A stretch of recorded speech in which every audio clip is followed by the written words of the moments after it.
La preocupación no son los en 37 grados, son mis 77.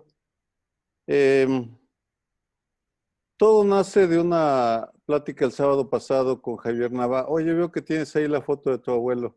Gran tipo, lo recuerdo. Y lo tenemos, Sergio, para que no se nos olvide. Gran tipo tu abuelo. Muchas gracias. La idea es ver hasta qué punto podemos armar un seminario de otra manera, con la participación de los integrantes del seminario, del colegio, por supuesto, periodistas que tenemos algunos incorporados. Entonces hay dos grupos, uno el Zoom, que tiene hasta 100 personas, cabemos en esta sala virtual, y luego por Facebook, que nos podrán ver una cantidad de gente que ignoramos. Las reglas son muy sencillas, pero vamos a utilizar un lenguaje universal para la disciplina. No me refiero ni al inglés, ni al catalán, ni al esperanto, sino al del fútbol. Va a haber una tarjeta amarilla cuando falte un minuto y una tarjeta roja cuando lleguen al tiempo, para intentar darle agilidad. En la primera parte, Javier, tú vas a tener 10 minutos para sintetizar lo que es ser presidente municipal de una ciudad que enfrenta como el riesgo potencial del coronavirus. Más adelante te pediré que abundes en cómo afecta el coronavirus la seguridad, es decir, cómo está afectando el riesgo de la pandemia a la seguridad. Y luego Mauricio Merino, colega del Centro de Investigación y Docencia Económica y ex colega del colegio también y amigo, tendrá otros 10 minutos. Y después de eso, las intervenciones, es muy fácil intervenir. Valeria, que va a ser la anfitriona, estará registrando, les da la voz. 3 minutos, a partir de ahí sí ya es la regla de los 3 minutos que les pido cumplamos para que se pueda participar lo más posible. Vamos a empezar solo voy a pasar una tabla que es elaboró el gobierno de Yucatán. Y el gobierno de Yucatán, ¿la pueden subir, Valeria, por favor? Esa tabla para que la vean. Lo que hizo el gobierno de Yucatán fue medir a los 32 estados con la respuesta que dio en diferentes variables, días inhábiles, estímulos fiscales, apoyo a grupos vulnerables, atención de contagios, apoyo a empresas, protección al empleo, disposiciones para sectores específicos y fondos de contingencia y políticas de abastecimiento. Como la tabla se hacía llenaba mucho y era un poco confusa, no se alcanzaba a ver, pedí que solo pusieran los dos mejores, según el gobierno de Yucatán, que son Ciudad de México y Yucatán. Creo que si hubiera salido muy abajo no lo hubieran subido, pero bueno, salió muy arriba en su categoría. Y luego los que están más abajo, Chiapas y Morelos. Si observan, Chiapas y Morelos solo tienen 2 políticas de 8, mientras que Ciudad de México y Yucatán tienen las 8. Y luego metimos ahí San Luis Potosí, que tiene, son 7, tienen 6, 2, 4, 5, 6, 7 de 8, lo cual lo pone en un muy buen lugar, salvo protección al empleo. El estado de San Luis Potosí sí tiene políticas en nosotros. Pero bueno, este es para introducir, Javier, sí, lo que ha sido, lo que es gobernar una ciudad como San Luis Potosí y tu experiencia, lo que hiciste, cómo empezaste, cómo reaccionaste, etcétera, etcétera.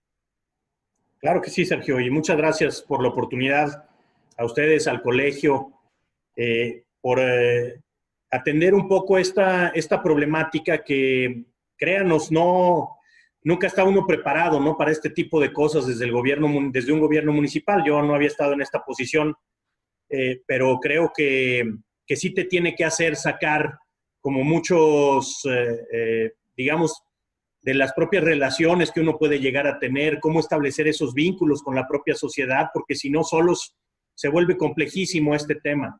Y para ello yo sí tengo que decir, mira, San Luis es un municipio de cerca de 900,000 habitantes, en donde tenemos un municipio conurbado, que es el municipio de Soledad de Graciano Sánchez, que tendrá otros 300 y un poquito más. Somos alrededor de 1,250,000 habitantes en la zona metropolitana de San Luis Potosí, Soledad, haciéndolo la 11ª zona metropolitana más importante del país. Entonces, eso nos, digamos que tiene una complejidad particular, porque no son zonas metropolitanas o ciudades en donde tengas una homogeneidad, digamos, en la parte socioeconómica, ¿no?, digamos, de conformación del propio municipio, sino que tenemos delegaciones rurales en donde hemos tenido problemas importantes con el tema de la migración, porque tenemos muchos paisanos que regresan y que ahora en estas fechas de Semana Santa, pues están regresando al municipio de San Luis Potosí, que no solamente es esta parte de la mancha urbana, sino delegaciones como la delegación de Bocas, a 40 kilómetros, digamos, de la capital, o la delegación de Pozos y La Pila. Entonces, esto todavía ha complejizado más la atención de la propia pandemia. ¿Qué veo yo, digamos? Y lo tengo que poner sobre la mesa, que primero hay una fragilidad institucional del municipio. Y eso no es nada nuevo para ustedes, y hay muchos que son especialistas en estos temas, pero cuando ya estás ahí, te das cuenta cómo, y les doy un dato, por ejemplo, a finales de octubre, tuvimos que hacer una manifestación, si ustedes lo recordarán, tuvimos que hacer una manifestación en Palacio Nacional, presidentas y presidentes municipales de distintos signos partidistas. Y la verdad es que creo yo que después de la contingencia y de la crisis de salud, tiene que haber un replanteamiento general y completo y mucho más profundo de cuál es el papel que juegan los municipios. Porque si bien tenemos muchas, digamos, obligaciones frente al ciudadano, y todas están en el 115 más las que se acumulen en el día a día, 115 constitucional, la verdad es que tenemos un trato bastante desigual e injusto, diría yo, por parte de la Federación. Cuando viene una contingencia de esta naturaleza, es peor todavía, y uno tiene que reaccionar como puede. Entonces, les voy a dar algunos datos de lo que venimos haciendo. El primer caso a nivel nacional, todos sabemos, fue el 28 de febrero. El primer caso en San Luis Potosí es el 13 de marzo. Para esa fecha, nosotros ya habíamos suspendido todos los eventos públicos en la capital, todos los eventos masivos, conciertos, digamos, espectáculos, obras de teatro, en fin. El 16 de septiembre, y tiene que ver ahí también cuando fuimos cerrando otros temas como bares, cantinas, centros nocturnos, casinos, etc. El 16 de marzo tuvimos que suspender la procesión del silencio, imagínense nada más, es una procesión pues que después de la de Sevilla es la más importante en el mundo de esta naturaleza, ¿no? Y a eso voy solamente para ejemplificar que sí nos tuvimos que meter a profundidad en un escenario en donde la gente todavía, incluso en San Luis, porque hoy todavía tiene muchas dudas de qué es lo que está pasando, porque tenemos solamente 55 casos confirmados. Y de eso lo que dicen es, y seguramente han visto la especulación ahora, hace unos minutos, que podemos pasar a la fase 3 el día de mañana. Entonces, cuando uno tiene una circunstancia en donde en muchos espacios hay una normalidad, digamos, que está dándose, entonces vienen todas estas dudas, y nosotros sí tenemos una serie de problemas muy fuertes, sobre todo, por ejemplo, en la parte de comercio. Los centros comerciales han sido bastante abiertos y han tenido esa apertura para escucharnos y tomar determinaciones en ese sentido, pero todo lo que tiene que ver con mercados públicos municipales, que tenemos alrededor de 10, lo que tiene que ver con las rutas de tianguis, que tenemos más de 30. Todo eso ha sido sumamente complejo, una negociación que es del día a día y de uno por uno, digamos, ¿no? Porque esto tiene que ver cómo hacemos ver que la parte de salud es fundamental para no ahogarnos después en una crisis de salud y en una crisis económica. Entonces, estas son algunas medidas. El 17 de marzo nombramos a la directora del DIF municipal, la doctora Adriana Urbina, como responsable del Comité de Seguimiento y Asesoramiento del COVID-19 en San Luis. El 20 de marzo seguimos tomando acciones muy fuertes en cuanto a los temas de salud y de prevención. Hemos sanitizado, y lo hacemos constantemente, todo el mobiliario público de la ciudad, las centrales de transferencia, las centrales de autobuses, el Aeropuerto Internacional Ponciano Arriaga.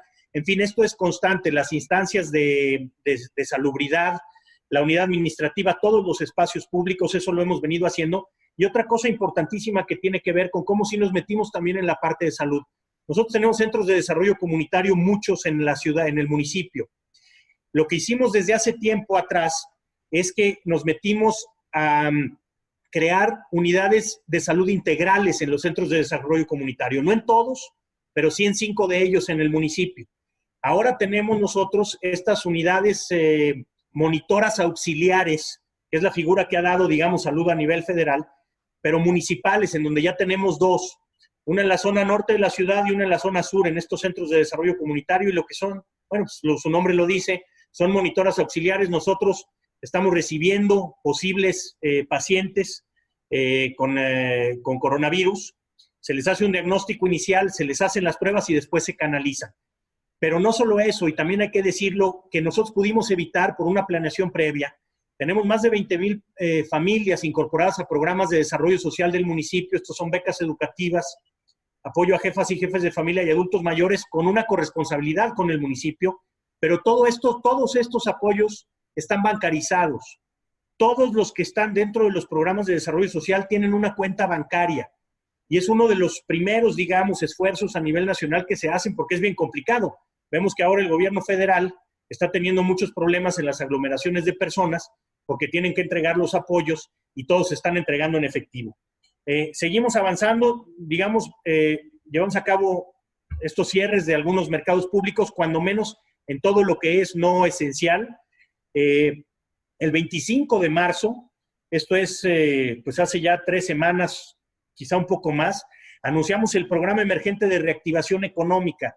Y este programa emergente dispusimos de fondos municipales, de recursos propios, 100 millones de pesos para poder hacerle frente a la contingencia. 50 en una primera etapa, en 5 programas, que se los describo muy rápido. Uno se llama Comida en tu Casa, en donde a 20,000 familias las estamos apoyando durante los meses de abril y mayo para que tengan una canasta emergente, una canasta básica emergente con productos alimenticios y de higiene. Y aquí son 20,000, o sea, 40,000 en los próximos 2 meses. Ya estamos extendiendo el programa porque el día de hoy, una semana después de que lo iniciamos, estas semanas después de que iniciamos, tenemos ya más de 32,000 personas que han acudido a nosotros a formar parte de este programa. El otro se llama Entre Todos, es fortalecer la economía familiar y fomentar el comercio de comerciantes en pequeño. Son 2,000 comerciantes los que estamos apoyando con 2,500 pesos durante los meses de abril y mayo. Tenemos Trabajo, es un programa de empleo temporal que ideamos precisamente para atender a mucha de la gente en la contingencia.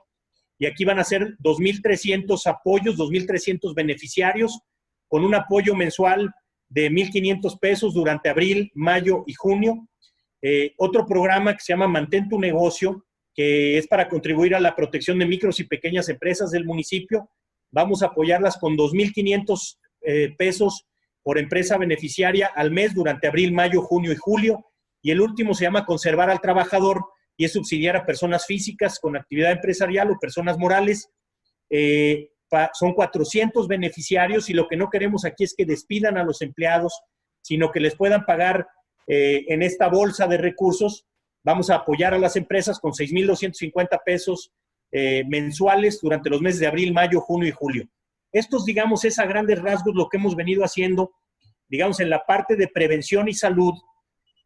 Luego en la parte económica, porque esto está claro y solamente lo reitero, si no nos metemos a la parte de la reactivación económica, ¿no? Digamos, el municipio está en esta alianza con el sector salud, tenemos mucho mayor relación con el Estado y hay que decirlo que con la Federación, pero bueno, estamos tratando de vincularnos cada vez más, pero si no nos metemos a la parte económica, después de la crisis de salud vamos a tener una crisis terrible en términos económicos también.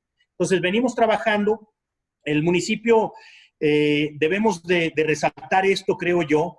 Sí somos el eslabón débil, digamos, en los órdenes de gobierno, porque solamente ustedes lo conocen, pero del 100% de los recursos de la bolsa o del Fondo Federal Participable, nosotros accedemos a 4 pesos de esos 100 y lo hacemos a través de una distribución que hace el Estado de los propios municipios. Y eso, bueno, pues es realmente algo que nos deja en un estado muy grave de indefensión. En esta emergencia sanitaria que hoy vivimos, insisto, estamos tomando estas acciones, nos metemos fuerte, sabemos que la coordinación es lo que nos va a ayudar a salir adelante, lo hacemos con los organismos empresariales, con organizaciones de la sociedad civil. Hemos visto cómo hay un despertar solidario impresionante. Entonces, les agradezco yo esta oportunidad de platicar y más adelante, si les parece, les comento algunas otras acciones que estamos tomando. Muy bien, muchas gracias, Javier. Una buena introducción. Mauricio, ¿por dónde andas? No te veo. Aquí estoy, Sergio. Ah, ¿cómo estás? Gusto saludarte. Igual. Adelante. Gracias, pues gracias por la invitación, Sergio. Encantado de estar con este grupo tan querido y tan querible. Gracias de veras por darme la oportunidad de saludar a varios amigos, además que hacía rato que no saludaba, incluyendo a Javier. Me da mucho gusto estar con él, todos ustedes. Es conmovedor lo que estoy escuchando de Javier, la verdad, por varias razones. Lo primero que hay que decir, en mi opinión, es que estamos en la más absoluta incertidumbre.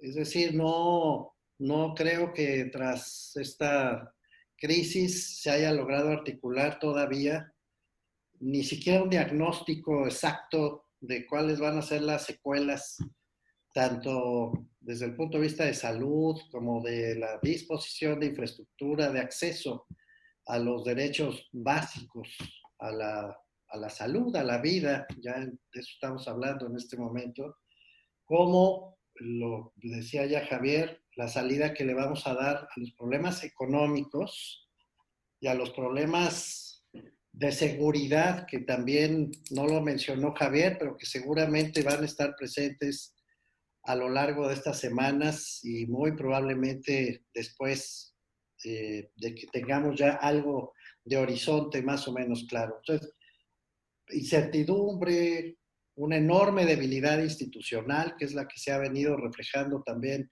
en estos días.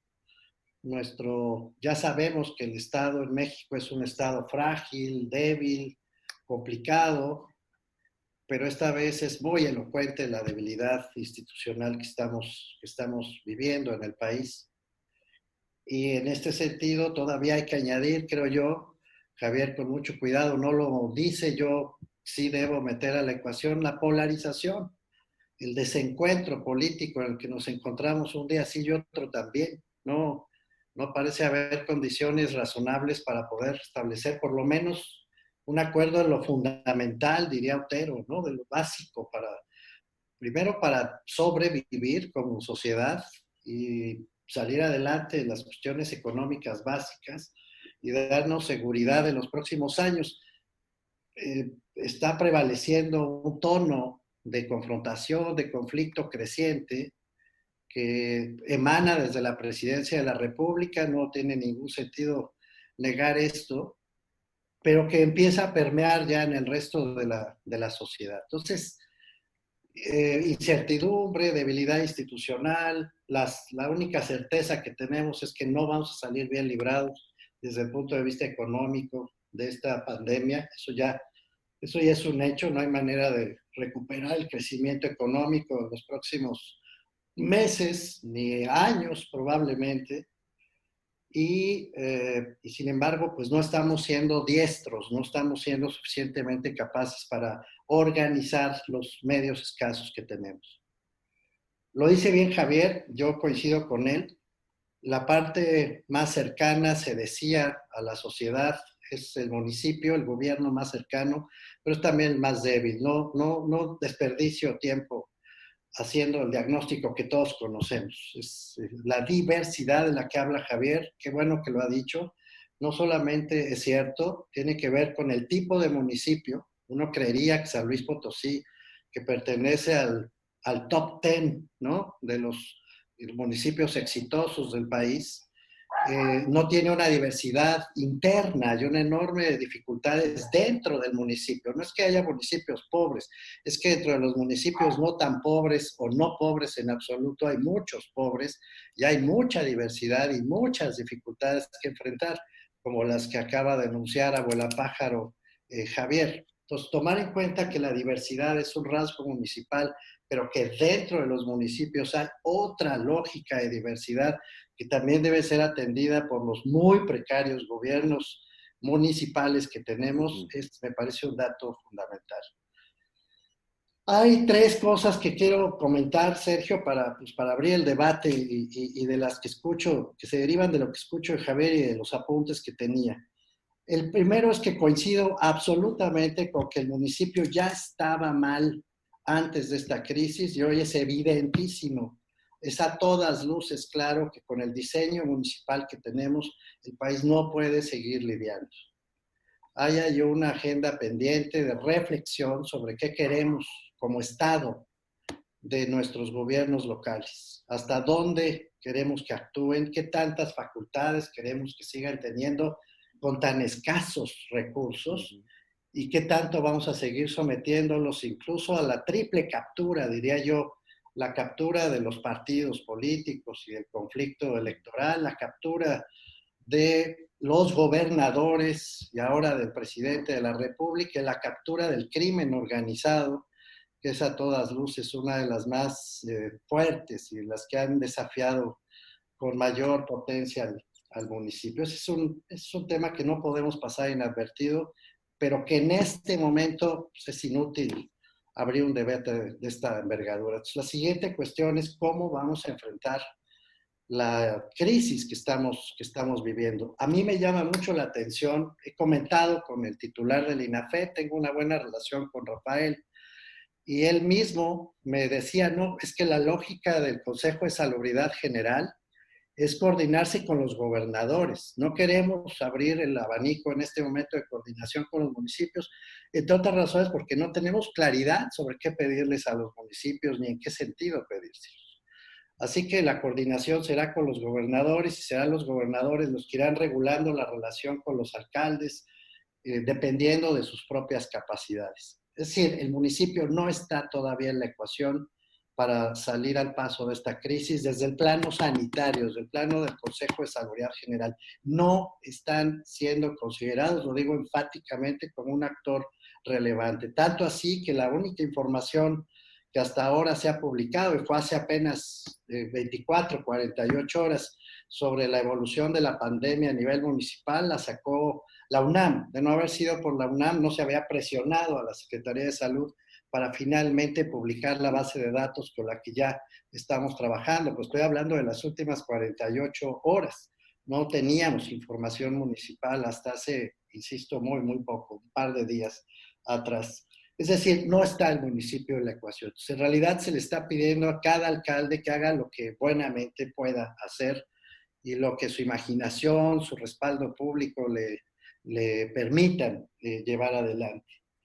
Y por eso es que la tercera cuestión que quiero mencionar es muy importante a mi juicio. Se le está, así como antes se le pidió al municipio con una enorme injusticia que enfrentara al crimen organizado, dándole unas facultades ridículas para poderlo hacer, no solamente desde el plano de la policía municipal, sino las facultades o sea, un municipio no puede más que hacer arrestos administrativos y poner a disposición de la autoridad. Ya veo a un alcalde enfrentándose al gran crimen organizado con un arresto de 72 horas y poniendo a disposición a los grandes cárteles del crimen organizado. Era ridículo desde un principio, se les abandonó, se les dio poco dinero y claro, los municipios fueron poco a poco capturados por el propio crimen organizado. Es un fenómeno muy extendido ya en el territorio del país y muy peligroso. Bueno, así como sucedió con el crimen organizado, me temo que puede empezar a suceder con el problema de la economía que se nos viene encima. Hay un artículo que recientemente publicó Guillermo Cejudo, lo aconsejo mucho, está en Animal Político. Guillermo Cejudo acaba de entrar como consejero de Coneval, se ve que ha estado ya haciendo su chamba. Y entonces, Lo que Cejudo promueve en ese artículo, lo que dice en ese artículo, es que hará más o menos 68 millones de personas las que van a tener en riesgo su ingreso cotidiano. Estamos hablando de todas las personas que dependen de su propio trabajo, que no tienen su quincena asegurada en el gobierno o en las grandes empresas. Es el 74% de la fuerza de trabajo del país la que va reuniendo su dinero día a día, semana a semana. Bueno, dicho esto, para lograr salvar, y con esto termino, Sergio, para lograr salvar el problema económico que se nos viene encima, vamos a tener que echar mano de todos los medios institucionales que tenemos, porque todo eso se puede traducir también en problemas sociales graves, muy, muy graves. La calle no puede estar cerrada mucho tiempo en ningún lugar del país. Y no están los municipios incluidos en esa ecuación. Entonces sí, hay que modificar el diseño del municipio, pero en este momento nos estamos tardando ya, creo yo, en darle a los gobiernos locales un papel de salvaguarda con la posibilidad de contagio colectivo y un papel concreto para alimentar, literalmente acercar los alimentos indispensables a la gente que se va a quedar sin empleo. Toda la solidaridad, Javier, dicho sea de paso. Pues muchas gracias, Mauricio. Valeria va a ir dando la palabra a quien la pidan. Yo solo les pediría que en la medida que hicieran las preguntas, yo me voy a concretar a marcar el tiempo, de ser posible incluyan 4 temas: relación de municipios con federación, con gobierno del Estado, con crimen organizado y violencia intrafamiliar. Serían 4 temas que lo pueden ir metiendo ustedes para hacerlo más ágil, para que esto sea un diálogo lo más fluido posible. 3 minutos comentario, pregunta, 3 minutos respuesta. Sergio, soy Bazáñez. ¿Cómo pedimos la palabra? Se podría poner en el chat, quiero participar, y entonces yo ya voy diciéndoles Okay. Miguel Bazáñez, Laura, Raúl Benítez, y entonces yo creo que así es más fácil. Ok. Si alguien quiere empezar Miguel. ahora, pues sí, puede tomar el micrófono. Ok. Por supuesto, suscribo ampliamente lo que dicen Javier y Mauricio, y Javier, me dio mucho gusto. Me recordó aquella visita con Sergio y los peleadores de la democracia hace 25 años con tu abuelo para hacer el juicio político a Martínez Corvalá. Pero bueno, esa es otra historia. Mi pregunta muy concreta, añadiendo, y a lo mejor esto es algo que se puede hacer en los municipios, está pasando algo que me tiene muy sorprendido, y es esta actitud de la sociedad que está agrediendo a la primera línea de defensa, que es el personal de salud. Esa es una reacción que no me explico y quisiera simplemente ponerlo sobre la mesa si alguien tiene alguna opinión, una hipótesis de por qué está reaccionando así la sociedad mexicana. Gracias, Javier, Mauricio. Bien, ¿quién habla? ¿Javier, Mauricio o los dos? Raúl Benítez, bueno, el siguiente No, participante de uno en uno hagámoslo. Por lo pronto, vamos a ver cómo funciona. Javier, adelante. Sí, y un saludo también, Miguel, con mucho cariño. Recordamos esos tiempos y me acuerdo que andaban por acá. Mira, sí, es algo que ha venido sucediendo y sí hemos tenido nosotros, yo lo tengo que decir, la verdad es que ha habido una muy buena coordinación con el gobierno del Estado, con COEPRIS estatal, con las instancias del gobierno estatal, que independientemente de los signos partidistas, nos hemos podido entender, creo yo, incluso por la misma situación en donde pues, nos identificamos en el territorio. Finalmente las directrices nacionales, pues parece luego a veces que están como alejadas. Entonces nos hemos estado metiendo muy fuertemente y tan reciente como el día de antier, tuvimos una reunión para estar, digamos, resguardando los edificios de los hospitales, las unidades médicas. Se dio una reconversión importante por parte del gobierno del Estado, una reconversión hospitalaria.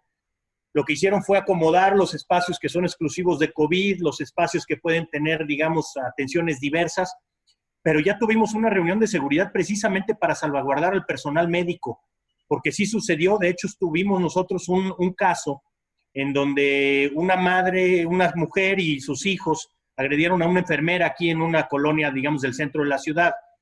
Y entonces sí estamos teniendo que nosotros disponer de los elementos de seguridad cuando tendríamos que estar utilizándolos para otras cosas, porque solamente les voy a dar un dato.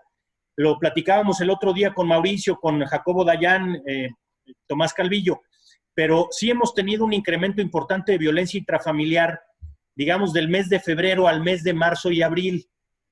Sí hemos tenido un incremento de alrededor del 8, un poquito menos del 10%. Habíamos tenido más, digamos, ahora en últimas fechas. Pero claro que eso está sucediendo. Entonces tenemos que tener a la policía, a la unidad digamos, de violencia familiar de la propia Dirección de Seguridad Pública, la Puerta Violeta, pues tienen que estar enfocados en esos temas y no ahora resguardando al personal de salud.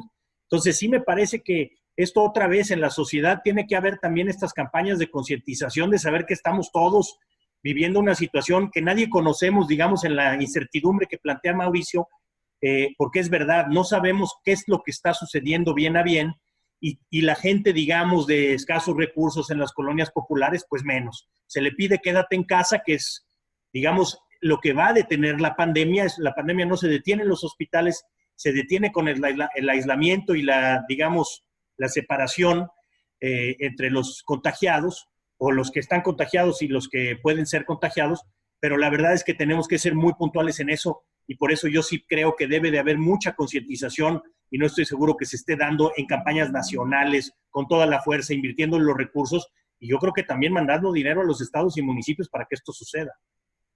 Mauricio. No, bien. ¿Quién seguía? Raúl Benítez, creo, Raúl ¿no? Benítez y luego Susana. Muy bien. Raúl Benítez, ¿dónde andas? ¿Me escuchan? Sí, Sí. ya. Sí. Quiero hacerle una pregunta a Javier, porque soy muy ignorante de la realidad de San Luis Potosí. No sé cuál sea el porcentaje de la población de la ciudad pobre o que trabaja en el sector informal de la economía, pero como bien decía Mauricio Merino, es muy difícil retener en las casas a estas personas. Pero también la temperatura desfavorece en todo el país. Viene el mes más caluroso de todo el año. La gente vive en espacios de 20, 30 metros cuadrados con techos de lámina que son un horno de microondas y hacinados. Y luego, por ejemplo, el otro día veía a un habitante de Iztapalapa que le dicen, quédate en casa. Pues, ¿cuál casa? Lávate las manos. Pues, ¿cuál agua? Entonces, esta es una realidad muy triste. No sé cuál es la situación de San Luis, pero quiero acabar mi comentario, es muy breve, señalando que es la gran oportunidad para el crimen organizado de reclutar y generar simpatizantes. Yo tengo un muy amigo mío que está viviendo en este momento temporalmente en Tamaulipas. No voy a decir su nombre, pero es un funcionario de la Secretaría de Marina. Yo estuve ahí con él pasando Navidades a fin de año. Y él conoce muy bien la situación de Tamaulipas y me dice que el cártel del Golfo ha sufrido una reconversión increíble a ser el cártel bueno.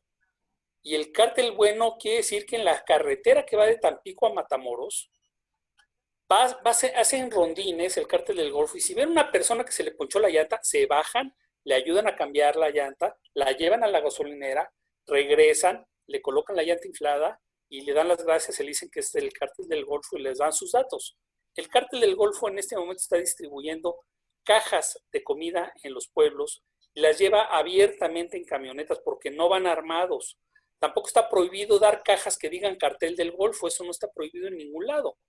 Como no van armados, nadie los puede detener. Y los marinos los paran y dicen, bueno, ¿y usted es del cártel del Golfo? Dice, no, yo estoy distribuyendo comida, no tengo ningún arma, ¿por qué me detiene? Y llegan a los pueblos y la gente se les abalanza en la plaza del pueblo por paquetes de comida. Entonces, es una gran oportunidad para cárteles que tienen seguramente asesores muy inteligentes, que están teniendo una reconversión para conquistar apoyos sociales, que es muy preocupante. Javier, me declaro obviamente ignorante de la realidad de San Luis, pero esto está pasando en muchas partes del país, ¿no? Sí, Raúl. Javier, directamente. Luego hay una pregunta para Mauricio que la haré cuando termine Javier. ¿Cómo no? Sí, Raúl. Mira, hemos tenido algo de información, no en el municipio de la capital, pero en algunos municipios cercanos a Guanajuato. Es que tenemos una realidad bien particular también, que ahora con todo esto del coronavirus, bueno, pues se ha dejado un poco de lado, digamos, hablar, ¿no? de los temas de violencia, inseguridad, etcétera. Pero nosotros somos vecinos, bueno, como dice la canción, de 10 estados, en realidad son 9, pero de vecinos como Guanajuato, Zacatecas, Tamaulipas, en donde Jalisco, en donde tenemos pues digamos, una fortaleza de esos grupos delincuenciales y hemos tenido algo en alguna zona del estado pegado a Guanajuato. Pero es verdad, sí están. Hay una enorme, no solamente de la delincuencia organizada, sino de otros grupos que están aprovechando también estas circunstancias para bueno, posicionar, digamos, políticamente algunos temas. Pero lo que tú decías tiene sentido ligándolo al comentario de Mauricio. Los municipios, digamos, con la fragilidad institucional, con la debilidad económica que puedan llegar a tener, pues somos responsables del tema del agua, en muchos casos a través de organismos operadores, pero los organismos operadores están sufriendo una situación bien difícil. Aquí tenemos un organismo operador de 3 municipios conurbados, en donde pues, cuando llegamos a la administración simplemente había cartera vencida por más de 600 millones de pesos. En fin, o sea, es una problemática bien difícil. Y es verdad, tú tienes que abastecer al ciudadano de agua con unas limitantes terribles y con esta situación de tratar de pensar que quedándose en su casa se va a resolver el problema cuando no tenemos las medidas de higiene resueltas, ¿no? Entonces, sí tenemos una situación compleja. El 43%, digamos, de los habitantes de San Luis Potosí están en pobreza extrema, digamos, a nivel estado. 21,5% son pobres o vulnerables. En fin, digamos que eso refleja la realidad o la diversidad del municipio. Pero no solamente es eso, seguridad, hemos tenido ese incremento, hay que decirlo también, en toda la parte de violencia intrafamiliar. Puerta Violeta, que es un espacio que generamos nosotros desde el inicio de la administración para atender a mujeres en situación de violencia, en donde sí hemos tenido un incremento también importante, diría yo, también alrededor del 10%, en donde las recibimos, pero luego las tenemos que mandar a un refugio cuando es una situación extrema de violencia. Pero también hay otro lado de la moneda y que es que han disminuido algunos delitos. El robo a casa habitación, por ejemplo, pues es obvio. Finalmente, las personas están en casa y entonces se la juegan menos, digamos, a este tipo de actividad delincuencial. También hemos tenido un decremento en el robo a vehículo. No sé exactamente cuál es la explicación en este caso, pero bueno, hemos tenido esas 2 disminuciones importantes, una casi en 30%, la otra en un poco más del 5%. Muy bien. Mauricio Lulú de Coster, que es periodista, que nos está participando desde Ramos Arizpe, Coahuila, le interesa saber si existen riesgos reales de irregularidades por gobiernos de los estados y municipios en las compras y adquisiciones de material sanitario. Tu opinión y si Javier quiere añadir algo sobre ese tema, y si no, luego ya nos vamos con seguida. Susana. Sí. A ver, muy rápido, contesto la pregunta. Riesgos siempre hay. Cuando se trata además de compras de emergencia, evidentemente los gobiernos ya lo están haciendo, van a tener que saltar por encima de los procedimientos habituales que tienden a ser muy, muy lentos. De hecho, el propio presidente de la República ha dado instrucciones de compras muy, muy rápidas que no pueden seguir los procedimientos habituales. Entonces, lo que hay que reclamar en este sentido no es la rutina burocrática, lo que hay que reclamar es la más absoluta transparencia, que sepamos exactamente cuánto dinero se está gastando, en qué se está gastando y cómo está ese recurso regresando a la sociedad en forma de ayuda, de medicamentos, de abasto de lo más indispensable. Yo creo que en este momento, con toda sinceridad lo digo, ponerse demasiado exigentes con los procedimientos administrativos habituales no es lo más racional, pero sí debemos exigir absoluto escrúpulo, transparencia, absoluta claridad de lo que se está gastando, porque sí hay una oportunidad sin duda, para hacer negocios. Ahora, solo quiero hacer un comentario brevísimo sobre lo que dijo Raúl Benítez, que me pareció muy, muy atinado y no quiero dejar pasar la oportunidad. Primero, no solamente, y también lo que decía Basáñez, por cierto, no solamente hay un problema de la sociedad contra los médicos, hay un problema muy serio de las propias autoridades que a los residentes, a los internos, a los propios enfermeras, enfermeros, a los asistentes, a los camilleros, no los está dotando de los equipos necesarios para hacer frente a esta emergencia. Tanto así que la UNAM los retiró, que la Universidad de Baja California los retiraron recientemente con 18 contagios de jóvenes estudiantes que van a hacer sus prácticas y que no tienen los sistemas de protección necesarios. Esto es muy delicado y por eso, insisto, los escasos recursos institucionales que tenemos no podemos desperdiciarlos, hay que organizarse. Si los municipios tienen posibilidades de ayudar a los equipos médicos, que son, como aquí se dijo, la trinchera, el primer frente para enfrentar esta batalla, no se puede descuidar ese apoyo. Hay que pedir que apoyen a los que están en la primera línea de batalla. Esa es mi opinión. Es muy delicado lo que está pasando con los médicos. Y efectivamente, en cuanto al crimen organizado, es un fenómeno generalizado, es un fenómeno que está sucediendo desde hace mucho. Eduardo Guerrero lo ha venido documentando con mucha precisión. Hay cárteles, el de Michoacán fue ejemplar, que deliberadamente no solo querían quedar bien con la sociedad, Sergio es un experto en esta materia, nos podrá decir mucho más, deliberadamente querían hacerse de los espacios de autoridad municipal y cada vez ensanchan esos espacios. Entonces es muy, muy delicado permitir, digamos, que en medio de una crisis aceptemos ese tipo de intervenciones. Sergio. ¿Quieres decir algo, Javier, agregar? Pues nada más en este tema, ahora de sí ser muy escrupulosos en la utilización del dinero público, porque es verdad, hay excepciones en la normatividad que te permiten ahora pues hacer compras de manera mucho más rápida. ¿Por qué? Porque sí estamos viviendo una emergencia.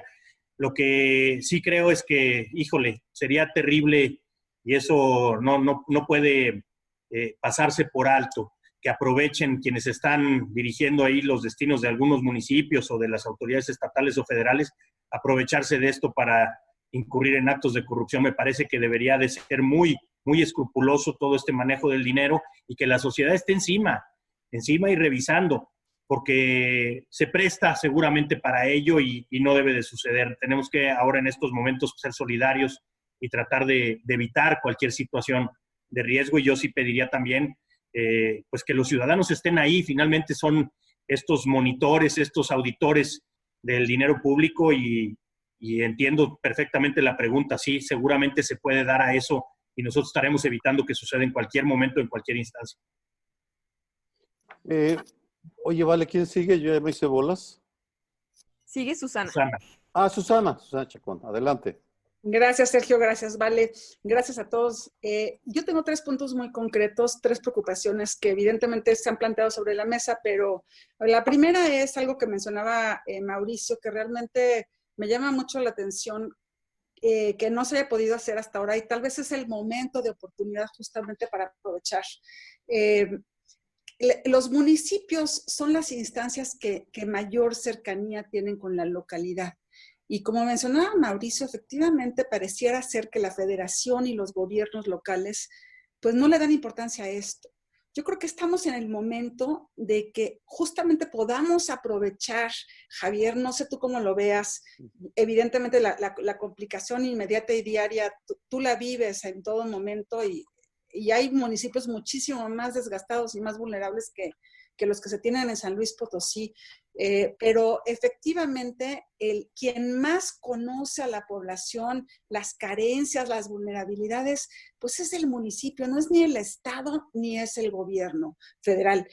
ese es el primer punto. El segundo punto que quiero rescatar es este tema que es gravísimo, que es la vulnerabilidad de los problemas intrafamiliares que estamos viviendo. O sea, ya se mencionó un poco, Raúl enfatizó esta urbanización de 30 metros, de 50 metros, con techos en donde evidentemente están con un por esto, porque es lámina.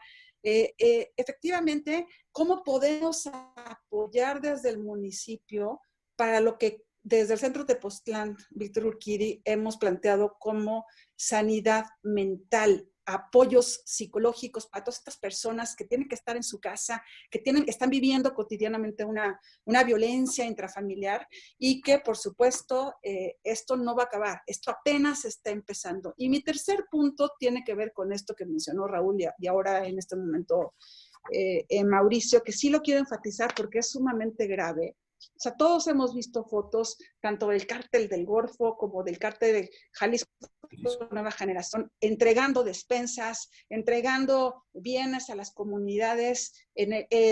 Tú mencionabas, Javier, el caso de Guanajuato, el cártel de Santa Rosa de Lima no se queda atrás.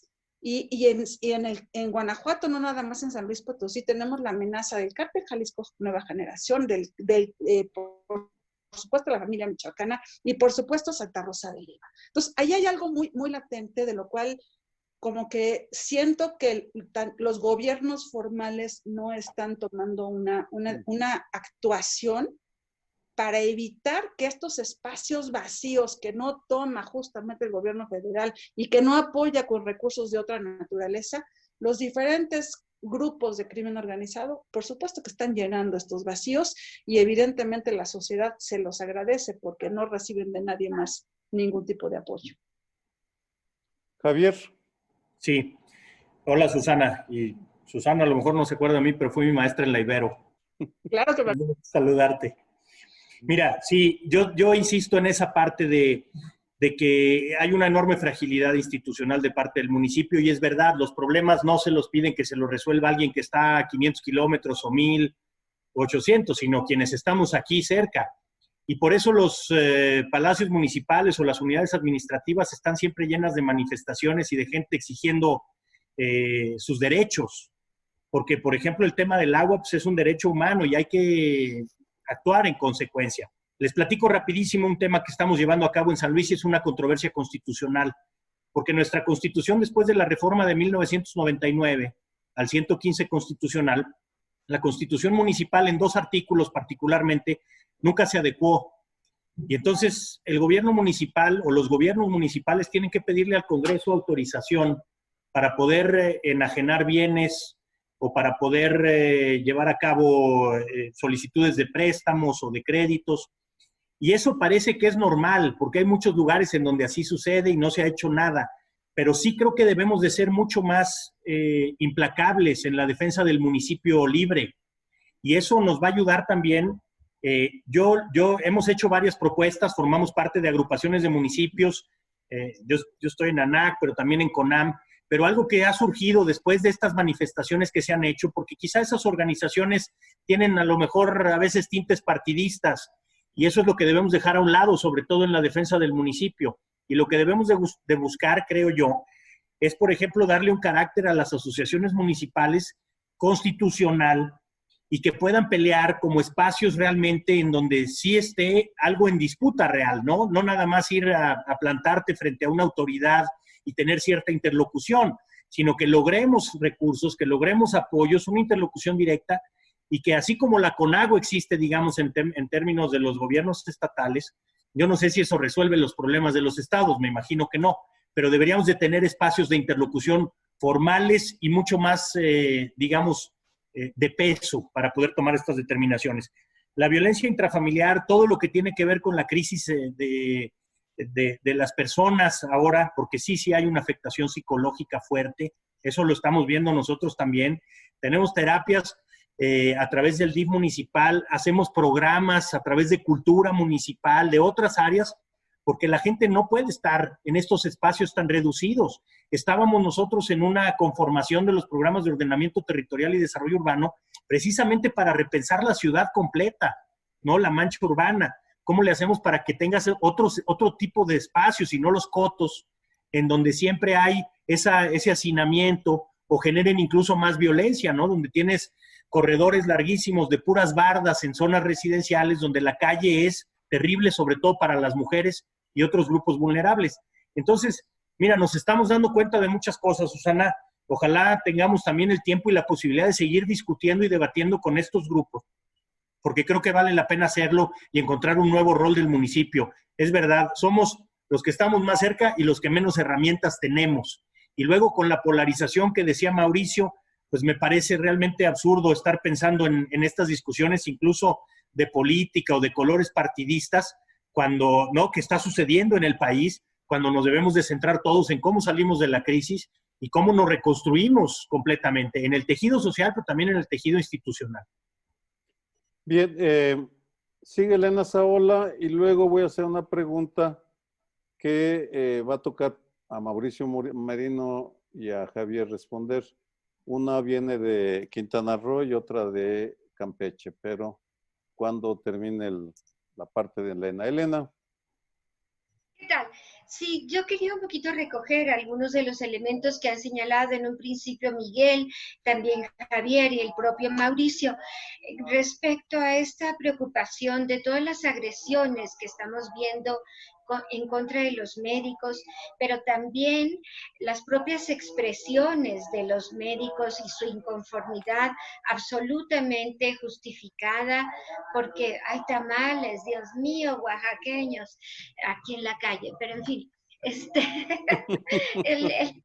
Yo como lo veo, es que se trata de problemas añejos, no resueltos, que se han, digamos, acumulado y concatenado y que en una crisis como en la que estamos viviendo en este momento, son factores que se potencian unos a otros. Por mencionar solamente algunos, yo creo que, bueno, se está hablando de la violencia familiar.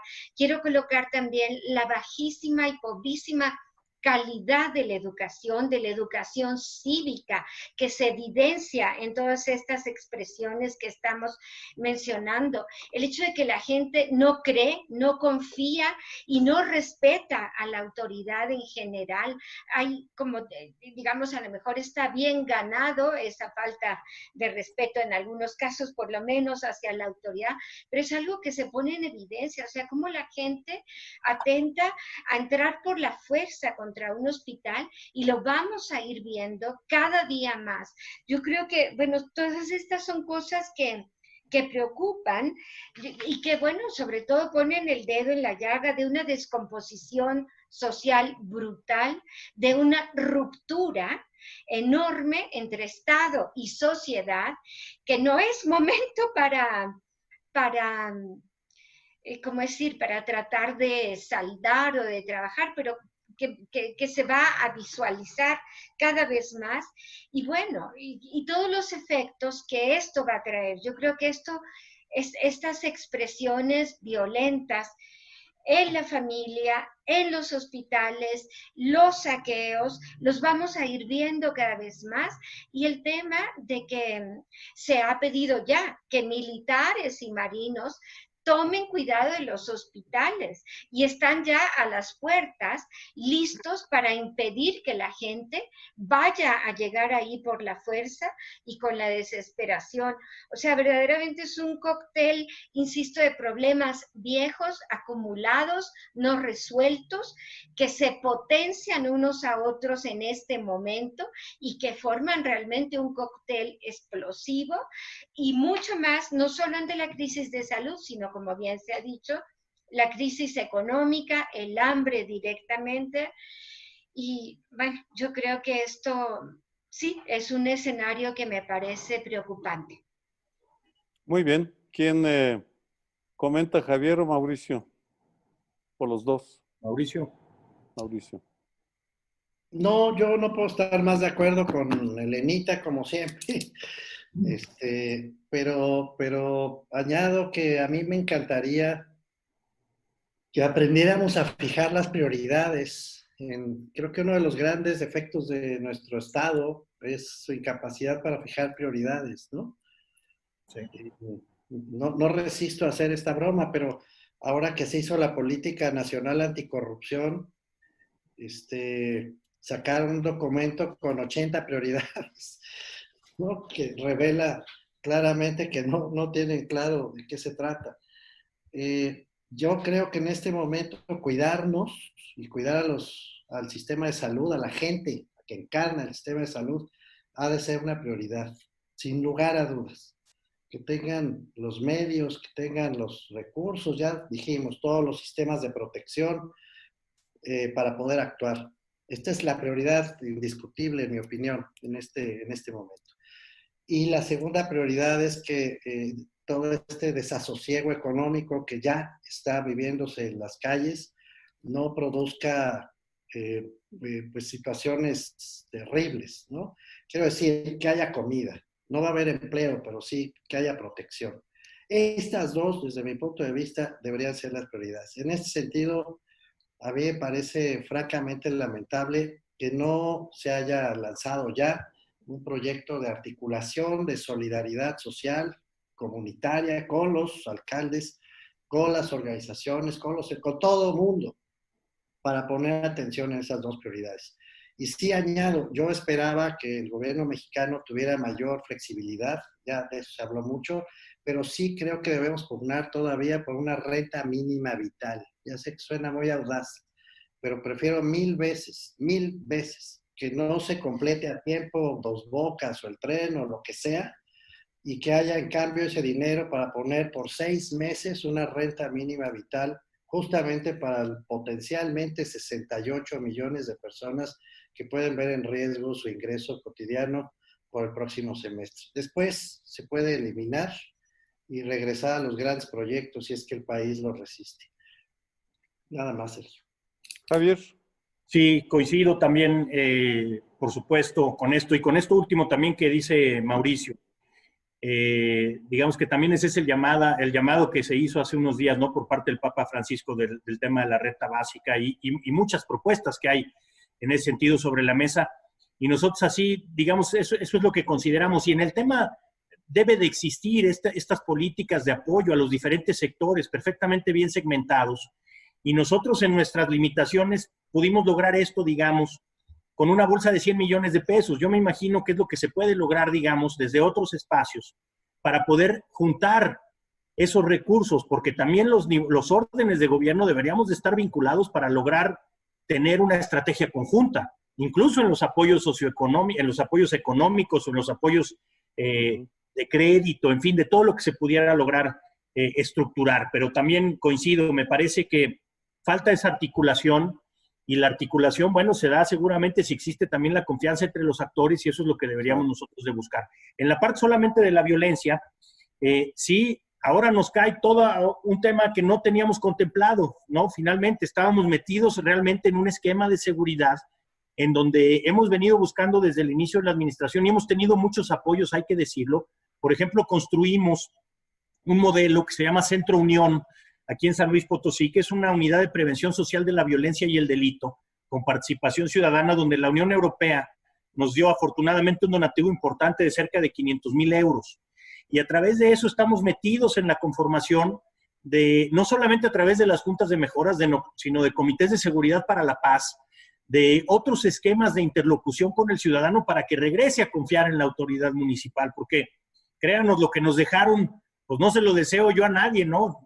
Tuvimos que implementar medidas y acciones, más de 11 denuncias penales ante la Federación y la Fiscalía Estatal, porque, bueno, pues abusan, digamos, de los espacios públicos, algo que ya se tocó hace unos minutos, pero todo el esquema de seguridad me parece que va a ser fundamental, en donde ahora el ciudadano, que estaba confiando a través de estos espacios de participación, de una interlocución directa con el gobierno municipal, esto nos puede ayudar, digamos, a salir un poquito de esta situación en donde la violencia puede surgir en cualquier lugar. Tenemos nosotros esto que les decía yo de lo que está sucediendo con la violencia intrafamiliar. Bueno, pues tenemos que meternos más fuerte todavía. Ya estábamos logrando tener esos vínculos, nada más que ahora el aislamiento o el distanciamiento social, pues es contrario, digamos, a todas las políticas que uno va generando, política pública, pues de acercamiento de nueva cuenta. Entonces sí estamos en un momento bien complejo que creo yo que, bueno, pues habrá que sacar lecciones y yo regreso a este tema solamente para terminar. La unidad y la solidaridad es lo que nos va a hacer salir de esta situación de crisis. No tener vinculación con distintos espacios de interlocución, eso simplemente nos aleja y nos va a aislar más como nación. Bueno, hay tres preguntas del sureste. Están relacionadas.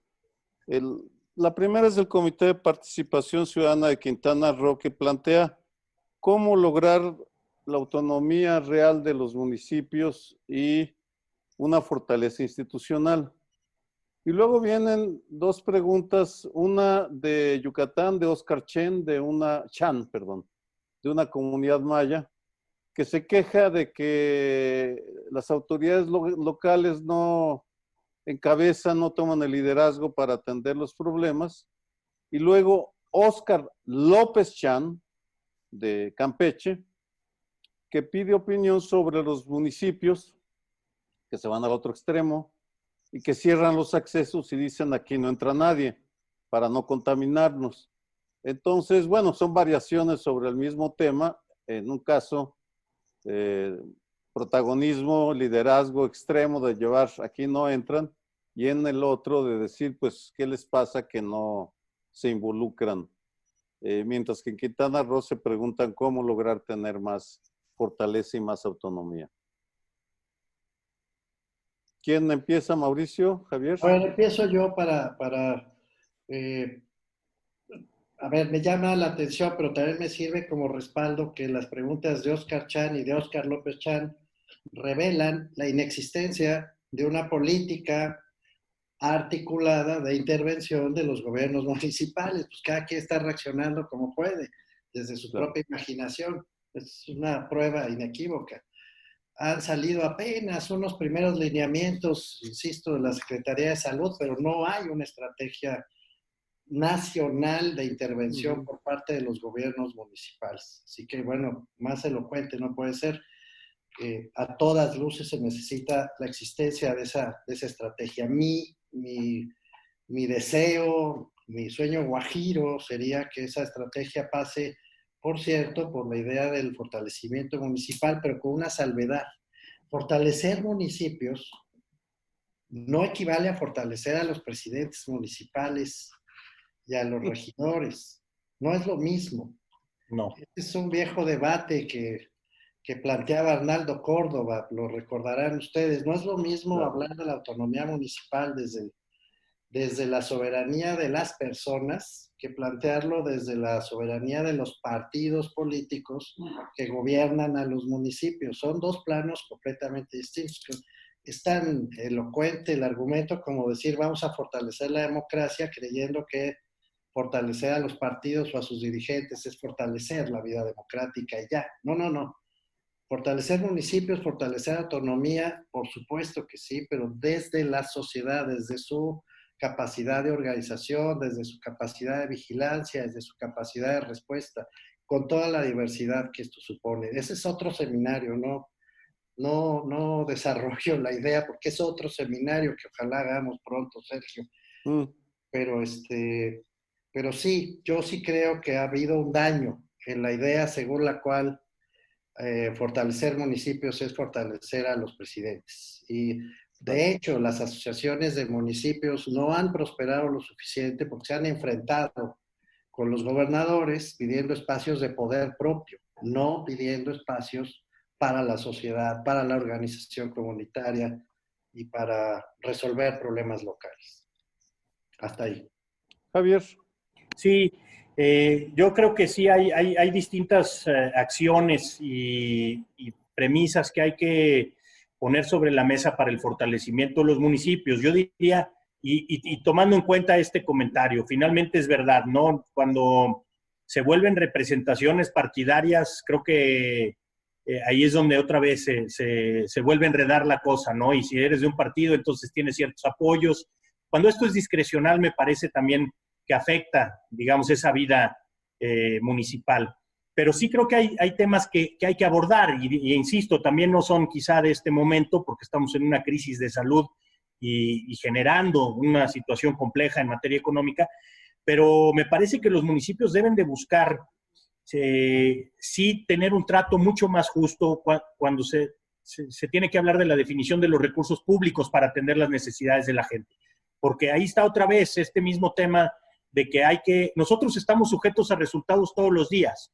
Si la luminaria no está prendida, entonces tienes que tener o la argumentación, el porqué, o finalmente el insumo y el dinero para poder adquirirla y ponerla, ¿no?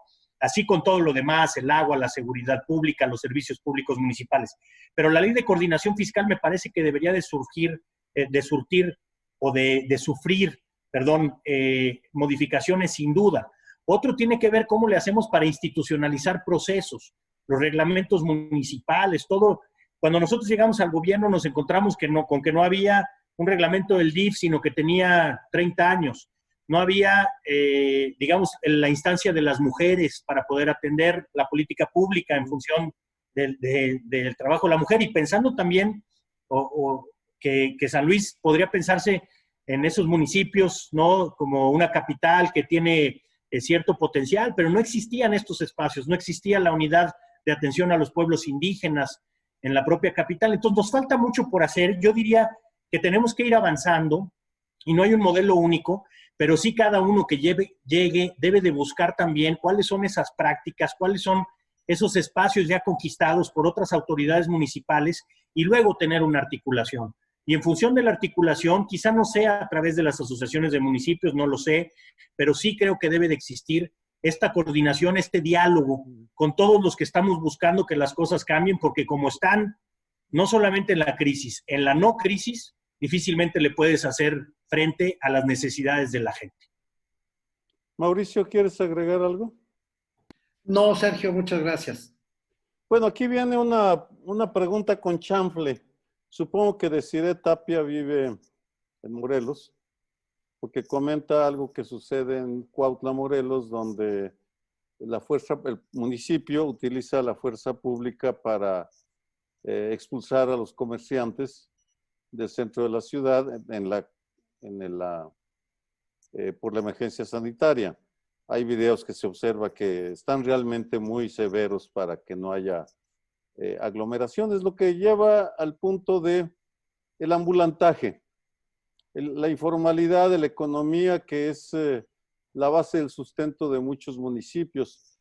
¿Existe solución? Porque tú hablabas de 68 millones de mexicanos que se van a quedar sin ingresos en los próximos meses, Mauricio. ¿Cuántos de ellos son ambulantes?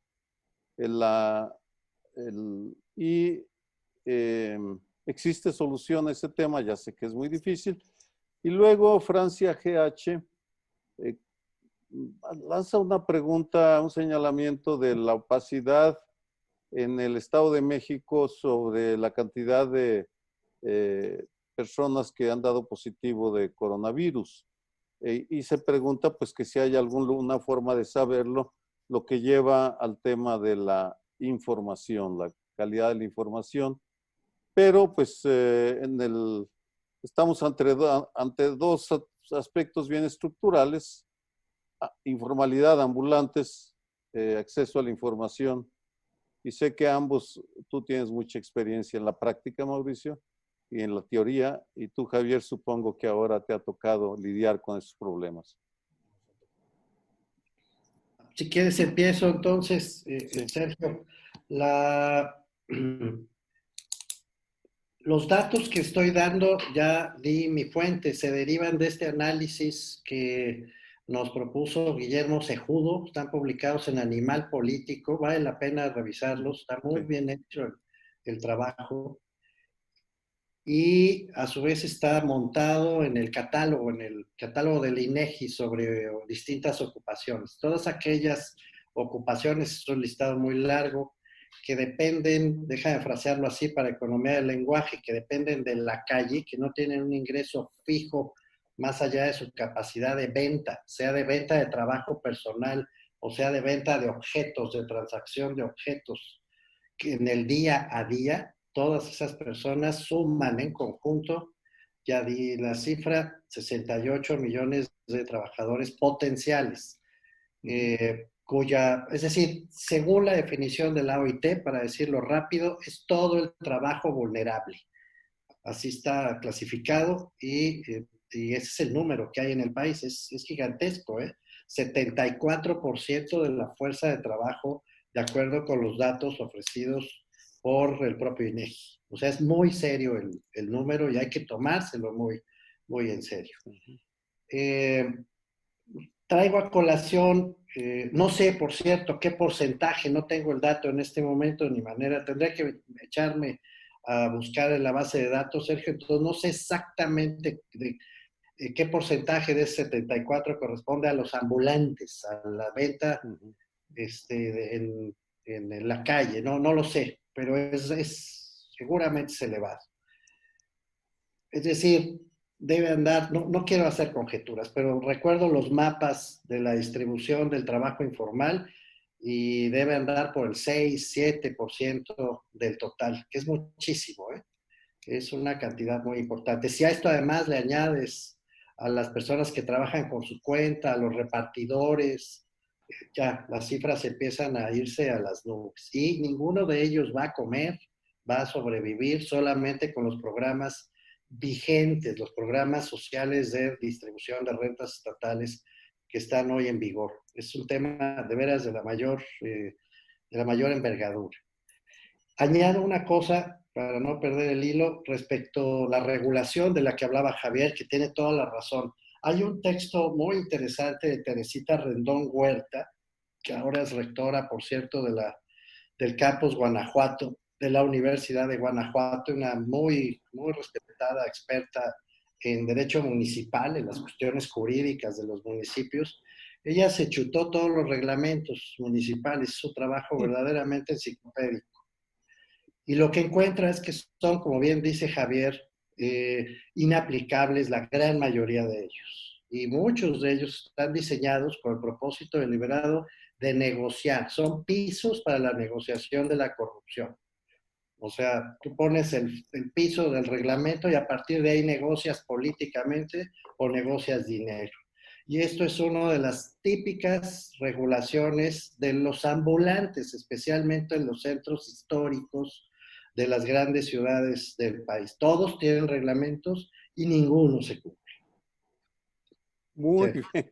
Javier, los ambulantes, Luis Potosí. Sí, es un tema bien complejo y lo que dice ahorita Mauricio al final, nosotros estamos precisamente en la discusión de los reglamentos del área de comercio. Creamos una unidad de gestión del centro histórico, que es, digamos, el espacio, digamos, el perímetro A, B y C del centro histórico de nuestro municipio, de nuestra ciudad. Pero es verdad, nosotros lo que tenemos que ajustar es a una realidad que ya existe, porque los reglamentos están puestos, eso, ¿no?, para utilizarlos de manera discrecional y luego sacar algunas ventajas ahí sobre estos temas. Creo yo que son dinámicas bien complejas porque no vamos a terminar. Hay organizaciones que llevan años y años trabajando de esta manera en los distintos municipios del país. Y a mí me parece que algo que nos ha funcionado aquí, no sin exabruptos, digamos, es el diálogo. Ahorita en una circunstancia como la actual, si nosotros nos pusiéramos a impedir la instalación de las rutas de tianguis, tendríamos una revuelta de manera permanente. Las 30 rutas que existen en el municipio tienen 170 actividades a la semana. Entre esas, o sea, cada una se va moviendo del lugar y se establecen en distintos puntos. Entonces, sí hemos sido muy cuidadosos nosotros en ese tema, tratando de no lastimar, digamos, por supuesto, los derechos de las personas a llevar a cabo una actividad lícita, pero también tratando de conminarlos a que esto pues, es una situación de pandemia, tenemos que resguardarnos. Y por eso también establecimos los programas de activación económica. Muchos de estos grupos están siendo atendidos de alguna manera, no como grupos en bloque, porque luego eso es lo que se logra, ¿no? Esta presión política te hace ceder ante esa presión y entonces otorgar algunos beneficios que tienen reglas de operación que fueron pasadas por el Cabildo Municipal y que no vamos a permitir, digamos, que eso suceda, pero sí hay que abrir el abanico y tratar de estar negociando todos los días, Sergio. Es bien complicado, pero en esta situación, pues hay que hacer el mayor esfuerzo para que no se nos salga de las manos. Yo pienso que la violencia ahora, en este momento, se puede salir de control muy rápido si no es que tenemos como mucha claridad en cómo tenemos que ir atendiendo y resolviendo todos los problemas que están suscitándose ahora y que son nuevos completamente para nosotros. Bien, voy a darle la palabra a Luis Herrera Lazo, Colmeca, amigo de muchos años. Pero antes inserto una pregunta de Eduardo del Río, no dice de dónde escribe, pero él habla de si existe la posibilidad o el riesgo de que el crimen organizado brinde ayuda directa a los hospitales o servicios médicos en municipios vulnerables. Yo siento que lo que vamos a ver es lo contrario, es la creación de un mercado negro creado por el crimen organizado, las bandas criminales, para abastecer de productos de salud escasos, lo cual significa que vamos a ver el robo, como ya pasó en Oaxaca y como ha pasado en otras experiencias, la Segunda Guerra Mundial, por ejemplo, que las mafias se reciclan y se acomodan a la circunstancia para proporcionar los bienes escasos. Y en esta situación me parece que un bien escaso van a ser los, no creo que los respiradores, que es técnicamente muy complejo, pero otros bienes, supongamos por un momento que se descubre la vacuna contra el coronavirus, pero que solo se produce, no sé, en Holanda, Singapur o algo así, y pues que aparecen súbitamente un mercado negro sobre eso. Pero, en fin, es una reflexión que se monta sobre lo dicho por Eduardo del Río. Pero tienes la palabra, Luis, y luego responden y terminamos para cerrar. A mí me parece que ha estado muy rica el intercambio de ideas y opiniones. Muchas gracias, Sergio. Una pregunta, Javier Nava. Yo creo que a todos nos ha sorprendido la velocidad con la que reaccionó el municipio de San Luis Potosí y quizás sobre todo la velocidad con la que planteó un programa emergente de reactivación económica. Y quisiera yo enfocar mi pregunta en un tema que es la ingeniería institucional a nivel municipal. O sea, tú mencionaste, por ejemplo, el tema de la bancarización. O sea, para poder ustedes hacer un plan, debieron tener primero información sobre la gente del municipio, de quién es quién, dónde están, cuáles son las necesidades. Y eso requiere un sistema de información sobre la gente y sobre lo que está sucediendo en la entidad. Segundo, sistemas de comunicación. O sea, evidentemente, además de la información, necesitas la manera de poder llegar a la gente y de poder articular todo esto. Y un tercer tema en la ingeniería institucional, que es la coordinación transversal, sobre todo entre las distintas áreas del municipio. Porque evidentemente cuando se enfrenta una emergencia, pues es como la guerra, ¿no? Entonces tienes que juntar de todo. O sea, el avituallamiento y los de las armas y los de las comunicaciones y los de esto, para que todos anden en la misma dirección. Yo decía en un artículo que no se puede enfrentar, una crisis se tiene que enfrentar con lo que uno trae y con lo que uno tiene. No puede improvisar lo que uno tiene. Pero aparentemente, pues el municipio sí contaba con estos componentes de la ingeniería institucional que a mí sí me llaman la atención, que les permitieron reaccionar muy rápido y hacer un plan con todas las limitaciones que esto pueda tener. No sé si nos podrías comentar un poquito más sobre esto, Javier. ¿Cómo no, Luis? Mira, sí, tiene sentido el planteamiento. La verdad es que también cuando llegamos tratamos de poner la casa en orden y les doy un dato.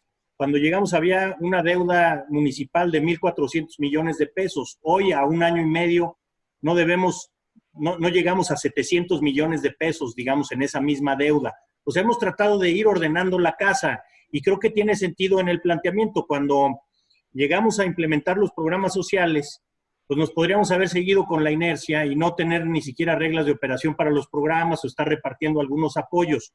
Lo que hicimos fue como sí meternos de lleno para que esto quedara, pues eso, institucionalizado, que existan las posibilidades de que cualquiera que llegue tenga la posibilidad, pues de seguir implementando los apoyos con líneas muy claras, transparencia, eficiencia en el manejo de los recursos, etcétera, y todas estas plasmadas en el Cabildo.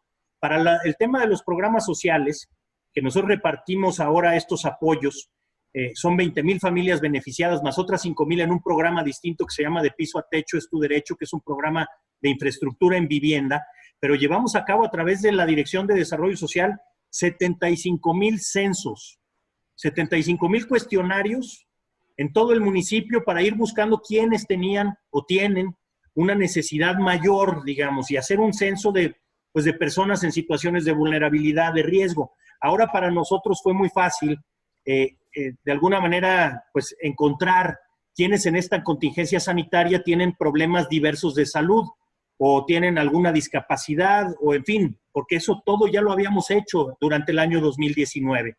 Entonces, eso nos ayudó. En el tema de comunicación, sí tenemos una red importante, tenemos más de 280 juntas de mejoras y ahora hemos ido creando comités de seguridad para la paz, es lo que les comentaba hace un rato. Esto nos ha ayudado porque tenemos más de 500 espacios de interlocución y diálogo ahorita a distancia, porque lo hacemos a través de WhatsApp, lo hacemos a través de algunas conferencias como esta, pero ese es un canal de comunicación estratégico. La verdad es que nos ha dado muy buenos resultados porque estamos difundiendo información, mensajes, para poder tener pues mucho más cercanía con la ciudadanía en estos momentos de aislamiento. Entonces, todo eso creo que ha venido ayudando. Y por supuesto, generamos una estrategia general, digamos como paraguas, que se llama En Son de Paz. Toda nuestra estrategia de gobierno tiene que ver con la pacificación, digamos, y la reestructuración del tejido social en el municipio. Y de ahí surgieron los programas sociales, todo el tema de deportes. Le hemos metido más dinero en infraestructura deportiva y cultural que en años y años atrás, porque tenemos que tener a los chavos en estos espacios, conviviendo, llevando a cabo actividades distintas y vinculándose con la gente, vinculándose con otros iguales a ellos. Entonces, esto es lo que nos ha dado esa posibilidad y la coordinación transversal, la verdad es que tenemos buena relación, no se diga entre las áreas del gobierno municipal, sino también, insisto, con el gobierno del estado en muchos aspectos y les doy 2 ejemplos rápidos, que tienen que ver también en este momento de zozobra y de ver qué es lo que vamos a hacer. Hemos llevado a cabo, hemos inaugurado, conjuntando recursos públicos, tanto municipales como estatales, obras importantes de infraestructura para activar la economía en estos momentos, porque yo sí soy un creyente de que si no le pegamos ahorita al tema de la activación económica, saliendo de la crisis, vamos a tener crisis y otra crisis económica. Entonces, nos hemos ido metiendo, sabemos que los recursos que existen hay que destinarlos al tema de salud, de la seguridad, pero también pensamos que si no hay este círculo virtuoso, digamos, en donde estemos generando una economía de la obra pública, etcétera, entonces difícilmente vamos a poder salir y menos sin apoyos de otros órdenes de gobierno. De acuerdo, gracias, Javier. Mauricio. Ya para ir cerrando. Ya es la última. Y yo tengo un par de anuncios y ya estuvo. A ver, no, pues solo decir que no creo que se necesite dramatizar demasiado ni cargar demasiado las tintas para decir que las semanas que se vienen van a ser mucho más difíciles que las que ya hemos vivido. La fase 3 de la pandemia nos desafía, nos va a desafiar mucho más que todo lo que hemos acumulado hasta ahora. Vamos a ver escenas probablemente dantescas, ya se está hablando incluso de la lógica bayesiana, ¿no? Estadística para decidir a quién salvas y a quién no salvas, una cosa que a mí me pareció espeluznante. Porque vamos a vivir situaciones francamente terribles. No creo exagerar un ápice con esto, pero también vamos a vivir situaciones terribles con la pobreza acumulada, con la falta de ingresos, ya lo dije 15 veces, para comer en las principales ciudades, y muy probablemente con la desesperación de mucha gente saliendo a buscar qué llevar a su casa o saliendo a la calle huyendo de la violencia intrafamiliar. Insisto, nada de esto que estoy diciendo, que suena horrible, me hago cargo, es exagerado, sin embargo.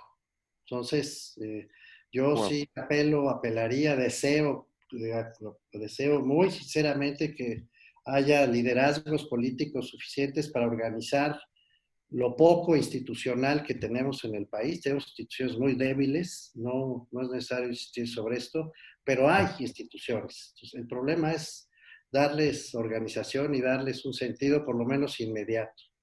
Y repito y cierro, creo que lo inmediato es salvar el mayor número de vidas posibles, respaldar a nuestro sistema de salud, a quienes lo encarnan sin ninguna duda, y tratar de crear una red de solidaridad para las gentes que se van a quedar sin comer. En mi opinión, estas son las dos prioridades principales. Insisto, me encantaría que el gobierno mexicano despertara de su letargo 4T, lo digo sin matices, y se ocupara de esta emergencia con una renta mínima vital. Ojalá lo hiciera porque esto ayudaría muchísimo a las próximas semanas. Eso es todo y muchas gracias de veras por la invitación, Sergio. Me encanta ver a tantos amigos reunidos. Muchísimas gracias. Bueno, gracias a todos y todas. Además de los integrantes del seminario, tuvimos una respuesta extraordinaria. Realmente me quedo impresionado. Hay de todo el país, Ciudad Hidalgo, Michoacán, Ricardo, Paula González de Hermosillo, Sonora, en fin. Lo que vamos a hacer para no dejar sin respuesta a las preguntas, simplemente no hay tiempo, es enviárselas, Javier, Mauricio, para que ustedes respondan a través del seminario por escrito y que sigamos. Una disculpa a quienes no se pudieron conectar, pero nos rebasó literalmente la demanda para la capacidad técnica que teníamos instalada. Vamos a ver cómo lo resolvemos. Va a haber otros seminarios, no sé, yo creo que van a ser más frecuentes que una vez al mes, dada la situación de emergencia. Ya tenemos varios posibles invitados, les iremos avisando. Muchísimas gracias. Nos acompañó Silvia Giorguli, la presidenta del Colegio de México, a la cual agradezco su presencia, y otras autoridades del Colegio de México que siempre han respaldado el seminario, que ahora funciona como todo en este país en el exilio familiar, porque no hay de otra, no nos queda más. Muchas gracias, buenas noches a todos y todas y hasta la próxima. Muchas gracias, mucho ánimo. Sí, Javier, por supuesto. Gracias. Un abrazo. Gracias a todos. Sergio, muchas gracias al colegio. Mauricio, gracias a todos. Bueno, suerte. Hasta luego. Adiós, Susana.